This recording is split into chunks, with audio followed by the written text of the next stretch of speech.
Good afternoon, church. I hope you're all doing well. Excited to share a little bit of word with you this afternoon. I do hope that you are having a great week. I hope you're having a positive week.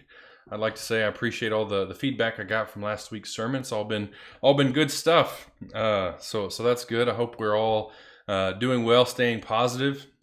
I want to encourage you to keep trying to be positive and keep looking for those 5 positive things to say every day. If you've fallen short this week, if you've been negative, that's okay. Just stand up and get back up and keep trying. The worst thing we can do is give up. So keep pursuing the attitude of godliness and attitude of positivity and sharing love with your families and with the world.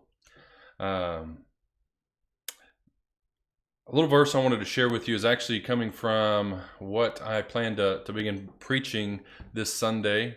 After my sermon on Sunday, I was asked by somebody, what are we supposed to be doing in the world right now? And it made me think of some verses out of Matthew chapter 6, which is part of the Sermon on the Mount. So I thought, well, maybe I'll just preach through the Sermon on the Mount, because Jesus lived in a time with political turmoil and a time where there was a lot of turmoil among people and a lot of discrimination between people and one another. And Jesus, in the Sermon on the Mount, tells the people basically how to live in that time, or what heart he wanted them to have as they pursue God. And so we're going to be studying through the Sermon on the Mount, taking a look at the heart that Jesus is calling his disciples to have, because that tells us exactly how we should be living at this time in a way that helps us not be distracted with all the things that the world is calling us to do or not do, but helps us to answer the question and ask the question, what is God calling us to do, and how is God calling us to live? The 2 verses I just want to share with you out of that are a couple of the Beatitudes. In Matthew chapter 5, beginning in verse 7, it says, "Blessed are the merciful, for they shall receive mercy. Blessed are the pure in heart, for they shall see God. Blessed are the peacemakers, for they shall be called sons of God." My encouragement to you this week is to think about this idea of mercy, showing mercy.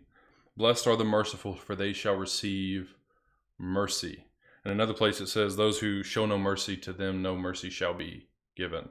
And so we have a call or a command to be merciful, to show forgiveness, to not exact revenge on our own, and to be pure in heart. That deals with our motivations for following God and our motivations for all of our interactions with people. And I love the encouragement, or the command, or where it says, "Blessed are the peacemakers," and just the reminder that we are to be peacemakers. We're not supposed to be a part of causing strife or getting in the middle of strife, but we are to be peacemakers. And primarily, we're peacemakers by bringing the gospel to those and to the lost world, so that they can be at peace with God. And as we become at peace with God and pursue unity with God, we also should become at peace with one another.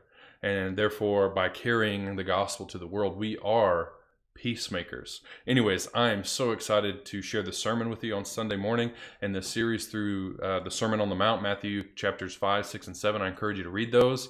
And I look forward to seeing everybody Sunday morning at 11 a.m. in our parking lot, FM 88.5, if you're able to show up, or on our YouTube and Facebook page. You should be able to watch us live.